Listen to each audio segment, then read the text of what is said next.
So limits are what a value approaches, not exactly what a value is. So if I say f of 2 is 4. Let's say I just say that. F of 2 is 4.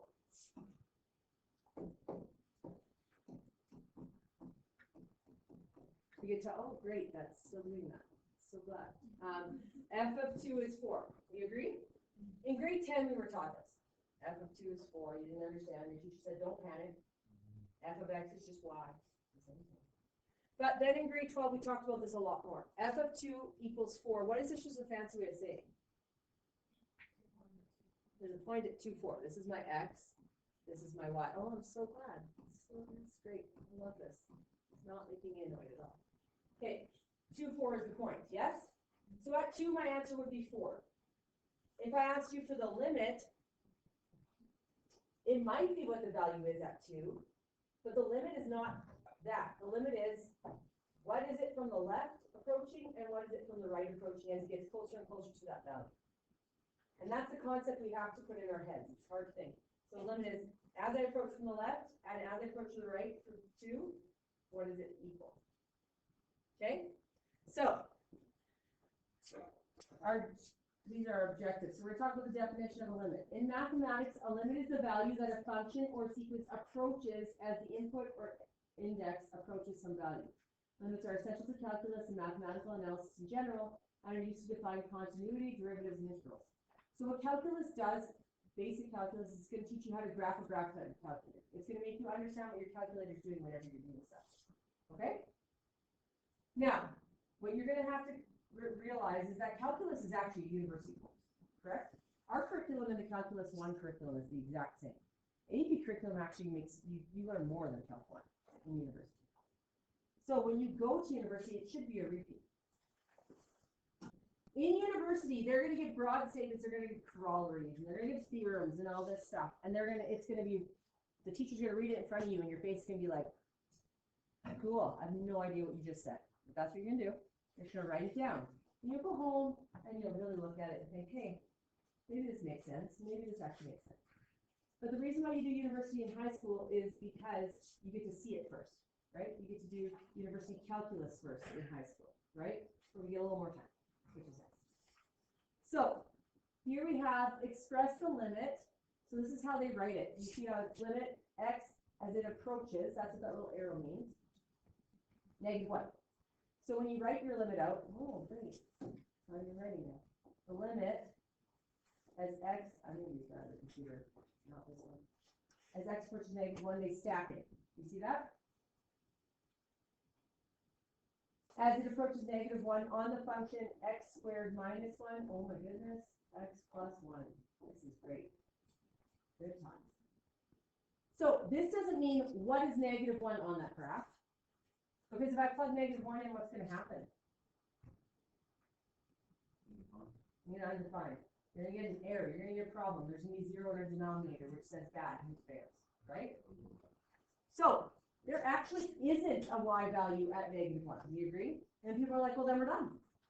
No, the limit actually doesn't matter. I don't really give a hoot about what the y value is at -1. I care what it's approaching from the left and the right. Okay? Now we all just came from 30-1. We're all fine. What do we do here? We would factor this, correct?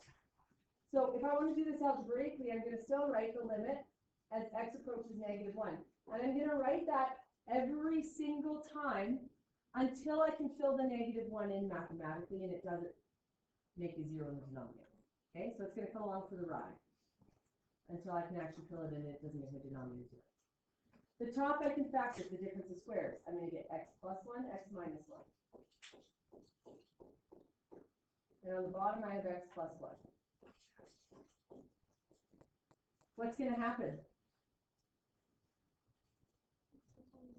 My x plus 1s will cancel. And I know that when my x plus 1s cancel, what is that actually? Point of discontinuity on the line x minus 1, right? I have the line x minus 1 on my graph, and I have an open dot when x is -1. Because this is what's left over. That y equals x minus 1. This is what we learned in grade 12. So this is the graph I have. That's a line. But at -1, there's an open dot. Right? We agree? point of discontinuity, that means from the left and the right, it's actually approaching that same value, is it not? So I have a line, it's at -1, and then it goes up or right when I'm trying to do your eyesight. So it's going like this, correct? Positive slope. And then at the point -1, where x equals -1, I have an open dot. So from the left, it's approaching the same y value, open dot, and from the right, it's approaching the same y value, is it not? So a rule with limits is in order for a limit to exist, it has to approach the same value from the left and the right. And in rationals in grade 12, it always did that. They always approach the same thing from the left and the right. Okay? But in calculus, we're going to use some piecewise functions. So it might like come in as a straight line from the left and then come in as an angle from the right, and they approach the same thing. Cool, the limit exists. But if from the left it comes in like this and the right it comes up here, they're not approaching the same thing, are they? Then the limit wouldn't exist. Okay? So I can plug this in because my problem is gone now, right? So I'm going to plug the -1 in, and I'm going to get -1 minus 1, and I get -2. What I just found is the y value of the point of discontinuity, didn't I? Technically? Remember, once we cancel off the factor, we can plug into our y and get our y discontinuity. So we have a coordinate at -1, -2, which is our point of discontinuity. You know how we really drilled that into your heads? You're welcome. Because in calculus, it's not called that anymore, and the calc profs in university fight us. It's called a removable discontinuity. So take point of discontinuity, toss it out of your melon forever in life. It doesn't exist anymore in words. It's called a removable.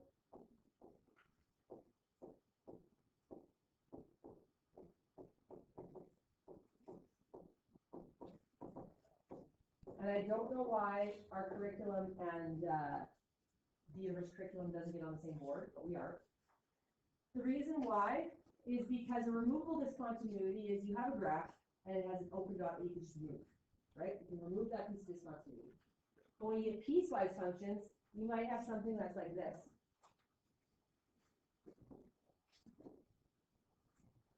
And that is called a jump discontinuity, because you jump to get to the next one. So there's different levels of discontinuity points once you get to calculus. So we call it a point of discontinuity in grade 12, 30-1, but there actually is varying levels. So this would be the answer. Oh my goodness. Yay. Okay. So the limit on this rational graph, when I approach it from the left of -1 and the right of -1, they're both approaching that open dot at 2, correct? But we know also, so this is the answer to that, but we also know that f of -1, what's up with that? Okay, we're not going to carry this on, right? Go here. f of -1. Does it exist? It does not exist. Cool thing. E is something we can write. Does not exist. So even though the value at x might not exist, the limit can still exist. And sometimes the value can exist and the limit doesn't exist. Sometimes the value and the limit exist. Now, where would that happen? Well, let's talk about it. If I have a graph like this, the limit exists at this a, correct? But the value of a doesn't exist. We agree? F of a does not exist. Okay, cool. This one, if I go,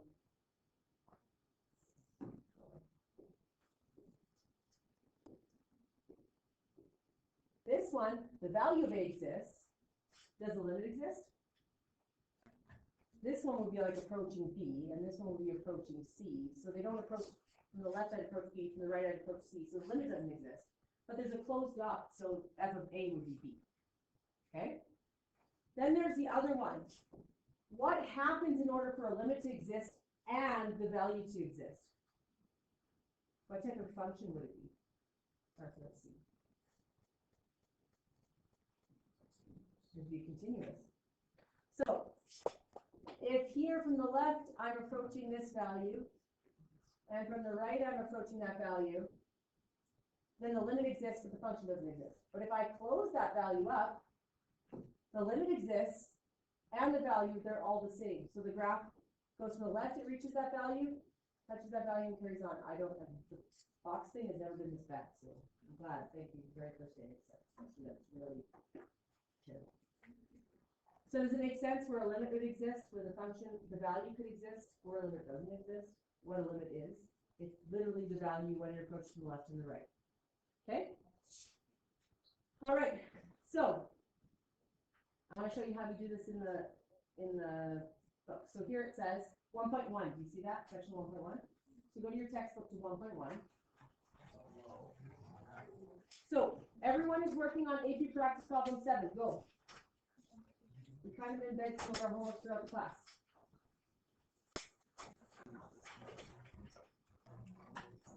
The key to calculus is understanding that when we're done the lesson, you won't feel lost. There might be a few spots where you're like, you're speaking, but I am not understanding what you are saying, okay? And that's okay, because limits especially are very like out there kind of concept. It's not like, you know, normally you'd be like, here's algebra, I'm going to do this, and then math, and then there it is. You know what I mean? There is some of that with limits too, but there's also concepts in university mathematics, which is what you're doing right now, where you have to understand deeper knowledge in order to perform. Okay? Derivatives are very much like, here's steps, follow them, do them. That's the second unit. So limits is that little bit more broader course. So we're going to investigate this one. We're going to investigate. We're going to understand limits. My goal, when I used to teach this, I teach limits really fast. And normally I understood it, but they could do really well in it. That's not good. That's not good, especially not for you, they engineering kids. That's really bad for them because they need to understand stuff very thoroughly. Okay. So we're going to use a table. What does this mean? This means the limit is what? X approaches 2 from the left and the right. Right? Okay. Of this graph, what is this graph? The linear function, the degree 1. It's a line, correct? It has a y-intercept of 5. It has a slope of 2 over 1. We agree? Just a line. So I know, because it's a line, I know that from the left and the right, it's going to approach the same thing. We agree? It's a straight line. I actually know at 2, it's also going to be the same thing. So it's going to approach, it's going to go through, it's going to carry on. We agree? So I know actually that if I plug a 2 into here, which is this, 2 times 2 plus 5 is 9. I know that this is actually going to approach 9. We agree? But that's because I'm using a linear line. That's a pretty easy concept.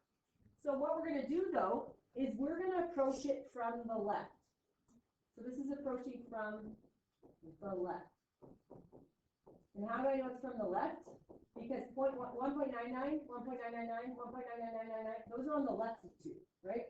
I'm getting really, really hecka close, I say, to 2. But I'm not touching 2. You agree? And then these, 2.00001, that's really close to 2 from the right. This, right? So I'm getting closer and closer from the right.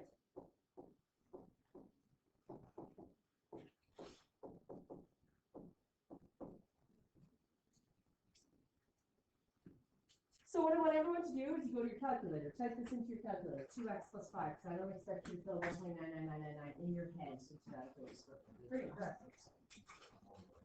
So I want everyone to put this into y1. Okay? Now we need to find the y value at those x values. So we can do that really easy with our calculator, right? We always have an input place for our x. We just do second trace value. So second trace value and x equals pops up. Do you agree? Now type in 1.99 and write its y value. And then you don't clear back out of it. You now just type in 1.999.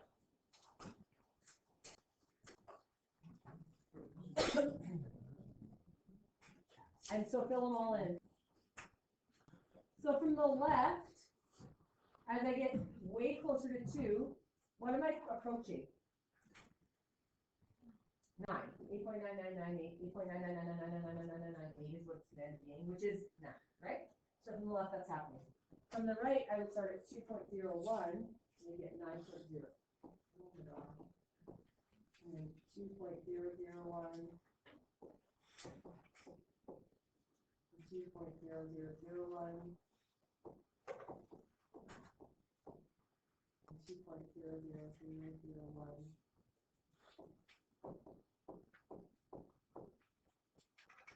So from the right, it's approaching that. You agree? Okay, now how we show that a limit exists in a sentence is not with actual words. We use math. So from the left, how the heck do we represent limit from the left using this? Well, we do this. We go the limit as x approaches 2 from the left. That's how they show from the left. They put a little negative sign as a superscript. Okay, as an exponent, I guess you might call that. 2x plus 5. And it equals what? 9, right? That's what it got closer and closer to. Then we show from the right the limit as x approaches 2 from the right of 2x plus 5 equals 9. So we show from the left it equals 9. We show from the right it equals 9, right? And if from the left and the right they equal the same thing, then the limit at that value is that. Yes? So you'll say from the left it's that, from the right it's that, and then you go therefore. Therefore is 3 dots in a triangle, like a delta almost. Therefore, and that's mathematical. 3 dots in a triangle, that means therefore math. Therefore, the limit as x approaches 2 of 2x plus 5 equals 9. Yeah? Does that make more sense? A little bit? Left and the right, they're approaching the same thing, they equal the same thing. If from the left, once again, it approached 9, and from the right, it approached 4. So limit from the left exists, limit from the right exists, the limit at that value does not. Now this one says, now try problem 9. Does that say AP problem? No, so it's the number 9 that's on the green box. So, one-sided limit. So we talked about this. The left-handed limit, limit x approaches c of f of x equals the limit from the left. The limit x approaches c from the left of f of x equals the limit from the left. And then the same thing with the right. We've talked about this already. The both. So, the other ones that I gave you so far were polynomials. So polynomials, from the left and the right at the value, they're all going to be the same as polynomials are continuous. So when an equation is continuous, left, right, and at the value are the same. If I plug a 0 in, what's going to happen? What's going to happen if I plug a 0 into the equation? Error, problems, and that's problems, correct? Because I'm going to get a 0 in my denominator. Am I allowed to have a 0 in my denominator? No, that's illegal in all math states, territories, Mars, Venus, Jupiter, all the places. Okay? I talked to them, that's state.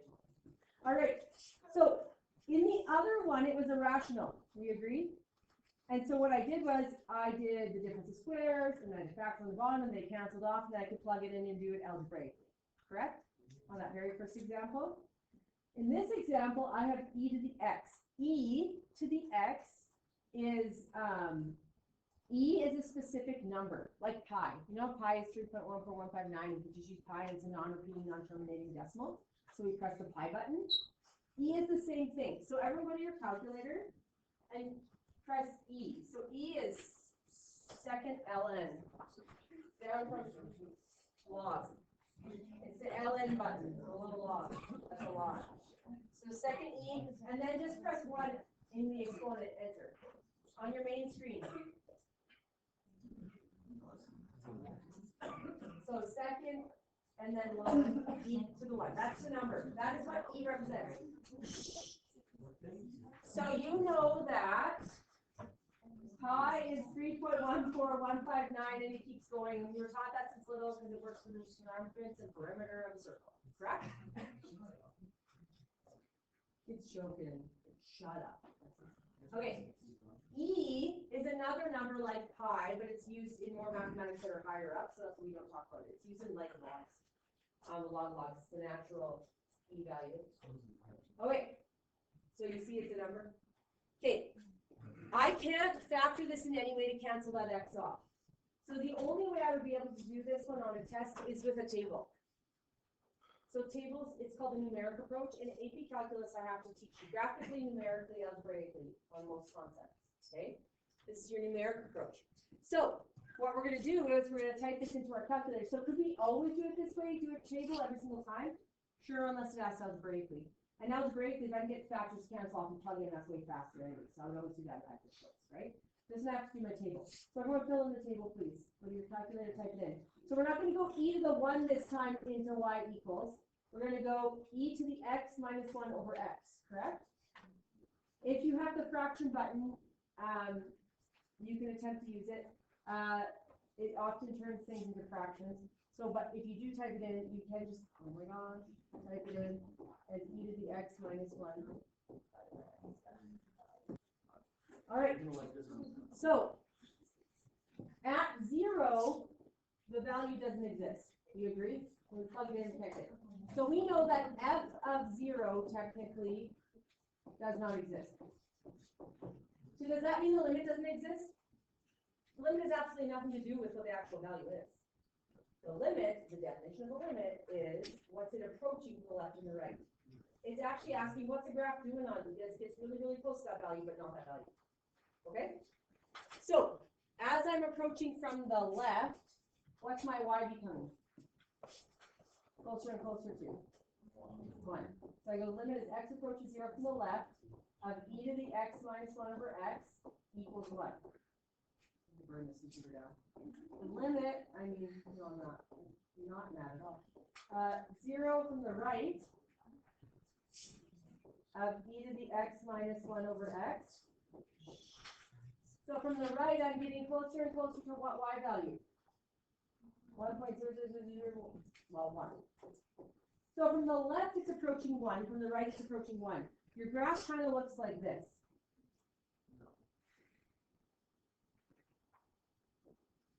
Does something like that, correct? It has an open dot here, you just can't see it because the calculator just isn't visualizing it. But from the left, I'm approaching 1. Do you agree? From the right, I'm approaching 1. So the limit as it approaches from the left and the right is 1. So, therefore,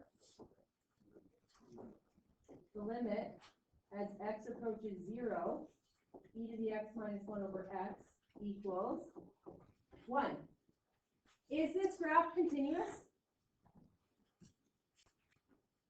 Is this graph continuous? No. How can you prove continuity? Well, we're going to do a lesson on it, but I'm going to show it to you now. Because if I show it to you now when the lesson comes, you think the lesson is the easiest thing since sliced bread because we're going to learn it. So, in order to prove continuity, the limit and f of 0 have to be the same. Correct? So if f of 0 was 1, and the limit from the left to the right was 1, then my graph would just go like this. And it, oh my gosh, it keeps going. I've never had like 17 blue boxes drawn. Really awesome. Love it. Great. Cool. Okay, you do these 2 questions, and then I'm going to go take a break to succumb to the blue boxes and go for another computer for period 2 because I can't do this. Do these 2 questions.